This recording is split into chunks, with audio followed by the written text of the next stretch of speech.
Hi hello ಎಲ್ರಿಗೂ ನಮಸ್ಕಾರ. ಈ ಸೋಮವಾರ ನಾವು ಶಿವೋಹಂ ಶಿವ ಟೆಂಪಲ್ಗೆ ಹೋಗಬೇಕು ಅಂತ ನಿರ್ಧಾರ ಮಾಡಿದ್ವಿ. ನಾರ್ಮಲ್ ಆಗಿ ಎಲ್ಲ ದೇವಸ್ಥಾನಕ್ಕೆ ನಾವು ಗೋಪುರದಿಂದ ಎಂಟ್ರಿ ಕೊಡ್ತೀವಿ. ಈ ದೇವಸ್ಥಾನಕ್ಕೆ ನಾವು ಶಿವಲಿಂಗದೊಳಗಡೆ ಎಂಟ್ರಿ ಕೊಟ್ವಿ. ಎಂಟ್ರೆನ್ಸ್ ಅಲ್ಲೇ ಹೂವು ಹಣ್ಣು ಕಾಯಿ ಕೂಡ ಇಟ್ಕೊಂಡಿದ್ರು. ನಾವು ಪರ್ಚೇಸ್ ಮಾಡಿ ಹಾಗೇನೆ ಮುಂದೆ ಹೋದ್ವಿ. ಕೌಂಟರ್ನಲ್ಲಿ ವಿಚಾರಿಸಿದಾಗ ಜನರಲ್ ಟಿಕೆಟ್ ಹಾಗೆ VIP ಟಿಕೆಟ್ ಇದೆ ಅಂತ ಹೇಳಿದರು. VIP ಟಿಕೆಟ್ ಪರ್ಚೇಸ್ ಮಾಡಿದರೆ 12 ಜ್ಯೋತಿರ್ಲಿಂಗಗಳ ದರ್ಶನವನ್ನು ಪಡಿಬಹುದು ಒಳಗಡೆ ಅಂತ ಹೇಳಿದರು. ನಾವು ಅದಕ್ಕೆ VIP ಟಿಕೆಟನ್ನು ತಗೊಂಡ್ವಿ. ಮುಂದೆ ಹೋಗ್ತಾ ಇದ್ದಾಗೆ ಒಂದು ಬೌಲಲ್ಲಿ 108 ರುದ್ರಾಕ್ಷಿ ಹಾಗೆ ಒಂದು ದಾರ ಇತ್ತು. ಅದನ್ನು ನಮ್ಮ ಕೈಗೆ ಕೊಟ್ಟರು. ಒಂದೊಂದು ಇಂಡಿವಿಜುವಲ್ ರುದ್ರಾಕ್ಷಿನ ನಾವು ಒಂದೊಂದು ಪಾತ್ರೆಗೆ ಹಾಕ್ತಾ ಹೋಗಬೇಕು. ಇಲ್ಲಿ 108 ಪಾತ್ರೆಗಳಿದೆ. ಹಾಕುವಾಗ ಓಂ ನಮಃ ಶಿವಾಯ ಅಂತ ಹೇಳಿ ಹಾಕಬೇಕು ಅಂತ ಹೇಳಿ ಕೊಟ್ಟರು. ಇದರಿಂದ 108 ಸಾರಿ ಶಿವನಾಮ ಸ್ಮರಣೆ ಮಾಡ್ತಾರೆ ಅನ್ನುವ ಉದ್ದೇಶ ಇರಬಹುದು. ನಾವು ಹಾಗೆ ಮಾಡಿದ್ವಿ. ಇದನ್ನು ಹಾಕಿ ಕಂಪ್ಲೀಟ್ ಆದ ನಂತರ ನಾವೇ ಸಪ್ರೇಟಾಗಿ ಶಿವಲಿಂಗಕ್ಕೆ ಜಲಾಭಿಷೇಕ ಮಾಡಬೇಕು ಅಂತ ಹೇಳಿದ್ವಿ. ನಾವು ಜಲಾಭಿಷೇಕ ಮಾಡಿ ನೆಕ್ಸ್ಟ್ ನಮಗೆ ಏನು ದಾರ ಕೊಟ್ಟಿತ್ತು ಆ ದಾರಾನ ಇಲ್ಲಿ ಕಟ್ಟಿ ಅಂತ ಹೇಳಿದ್ರು. ನಾವು ಸಹ ಇಲ್ಲಿ ಕಟ್ಟಿದ್ವಿ. ಯಾಕೆ ಅಂತ ನಮಗೆ ಗೊತ್ತಾಗಿಲ್ಲ, ಬಟ್ ನಾವು ವಿಚಾರಿಸೂ ಇಲ್ಲ. ಹಾಗೆ ಕಟ್ಟಿ ಮುಂದೆ ಹೋದ್ವಿ. ಮುಂದೆ ಹೋಗುವಾಗ ಏನಂದರೆ ದೊಡ್ಡದೊಂದು ಗಣಪತಿ ಹಾಗೆ ಶಿವನ ಸ್ಟ್ಯಾಚು ಇತ್ತು. ಅದೇ ಎಲ್ರಿಗೂ ತುಂಬ ಇಷ್ಟ ಆಗೋದು ಅಂತೇಳಿ ನನಗೂ ಸಹ ಗೊತ್ತು. ಇಲ್ಲಿ ಮೊದಲು ನಾವು ಗಣಪತಿಯ ದರ್ಶನವನ್ನು ಪಡೆದ್ವಿ. ಮುಂದೆ ಹೋಗ್ತಾ ಇದ್ದಾಗೆ ಡೌನಲ್ಲಿ ಇರುವಂಥ ಶಿವನ ದರ್ಶನವನ್ನು ನಾವು ಕೂಡ ಪಡಿಬಹುದಿತ್ತು. ಹಾಗೆ ದರ್ಶನವನ್ನು ಮಾಡಿಕೊಂಡು ಒಂದು ಮ್ಯಾನ್ ಮೇಡ್ ಏನು ಗುಹೆ ಇದೆ ಆ ಗುಹೆ ಒಳಗಡೆ ನಾವು ಎಂಟ್ರಿ ಕೊಟ್ವಿ. ಇಲ್ಲಿ ನೋಡ್ಬೋದು ಹರಿದ್ವಾರ 10 ಸ್ಟೆಪ್ಸ್ ಅವೇ ಅಂತ ಬರೆದಿದೆ.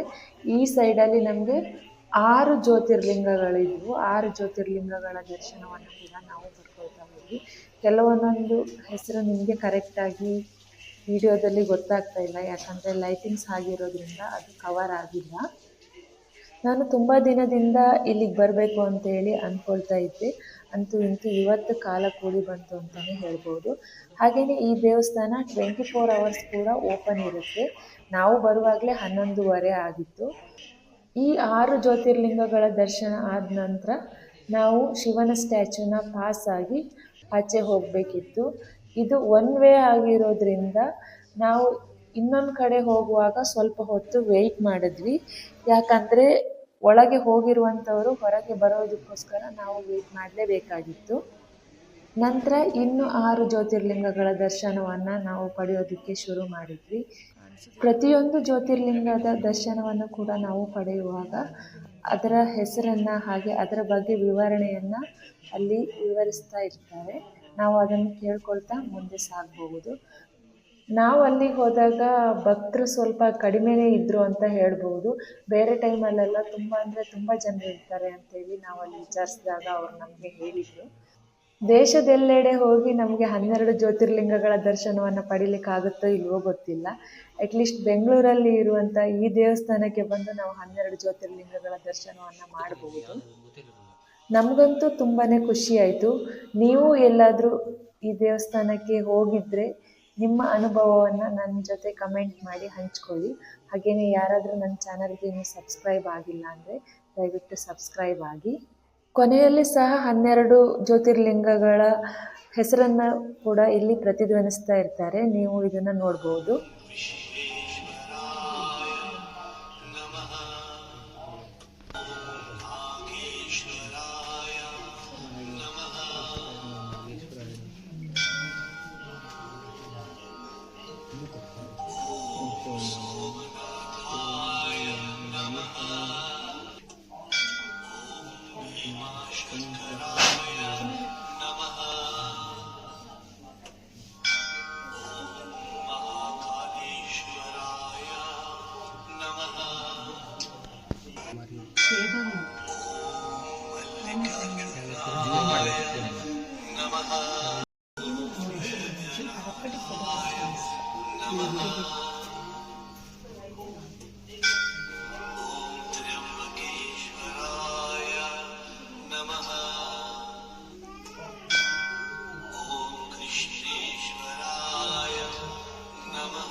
ನಂತರ ನಾವು ಹೊರಗಡೆ ಬಂದು ಅಲ್ಲಿ ಒಂದು ಶಿವಲಿಂಗಕ್ಕೆ ಕ್ಷೀರಾಭಿಷೇಕ ಮಾಡಲಿಕ್ಕಿತ್ತು. ಇದನ್ನು ಕೂಡ ಇಂಡಿವಿಜುವಲ್ ಆಗಿ ಒಬ್ಬೊಬ್ಬರೇ ಮಾಡಬೇಕಿತ್ತು. ನಾವು ಕೂಡ ಬಂದು ಕ್ಷೀರಾಭಿಷೇಕನ ಮಾಡಿದ್ವಿ. ನೆಕ್ಸ್ಟ್ ಆಚೆ ಸೈಡಲ್ಲಿ ಒಂದು ಶಿವಲಿಂಗ ಇತ್ತು, ಅದಕ್ಕೆ ಕೂಡ ಅವರು ಪೂಜೆನ ಮಾಡಿಕೊಡ್ತಾ ಇದ್ರು. ನಾವು ಕೂಡ ಪೂಜೆನ ಮಾಡಿಸ್ಕೊಂಡು ಮುಂದೆ ಹೋದ್ವಿ. ಇಲ್ಲಿ ಏನಪ್ಪ ಅಂದರೆ ಕೆಲವು ಕಡೆ ವೀಡಿಯೋಸ್ ಫೋಟೋಸ್ ತೆಗಿಬಾರ್ದು ಅಂತ ಹೇಳಿದರು. ಇನ್ನು ಕೆಲವು ಕಡೆ ನಾವು ವಿಚಾರಿಸಿದಾಗ ವಿಡಿಯೋ ಫೋಟೋಸ್ ತೆಗಿಬಹುದು ಅಂತ ಹೇಳಿದರು. ನಾವು ಕೂಡ ಫೋಟೋ ಹಾಗೆ ವಿಡಿಯೋನ ಕವರ್ ಮಾಡ್ಕೊಂಡ್ವಿ. ಹಾಗೆ ಅಲ್ಲಿ ಕೌಂಟ್ರ್ ಹತ್ರ ಬಂದು ವಿಚಾರಿಸಿದಾಗ ಅವ್ರು ನಮಗೆ ಒಂದು ದೀಪ ಹಾಗೆ ಕಪ್ಪು ಎಳ್ಳಿರುವಂಥ ಒಂದು ಬಂಚಲನ್ನು ಕೊಟ್ಟರು. ಇಲ್ಲಿ ದೀಪನ ಹಚ್ಚಿ ನಾವು ನೀರಲ್ಲಿ ತೇಲಿ ಬಿಡಬೇಕಂತ ಹೇಳಿದರು. ನಾನು ಹಾಗೆ ನಮ್ಮ ಯಜಮಾನರು ಕೂಡ ದೀಪನ ಹಚ್ಚಿ ಅಲ್ಲಿ ನೀರಲ್ಲಿ ತೇಲಿ ಬಿಟ್ವಿ.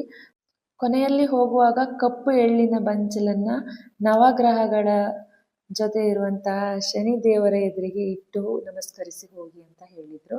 ನಾವು ಸದ್ಯಕ್ಕೆ ಇರಲಿ ಅಂತ ಕಪ್ಪು ಎಳ್ಳಿನ ಬಂಚಲನ್ನು ಕೈಯಲ್ಲೇ ಹಿಡ್ಕೊಂಡ್ವಿ. ಮುಂದೆ ಹೋಗ್ತಾ ಇರುವಾಗ ಅಲ್ಲಿ ಒಂದು ಹೋಮಕುಂಡ ಕೂಡ ಇತ್ತು.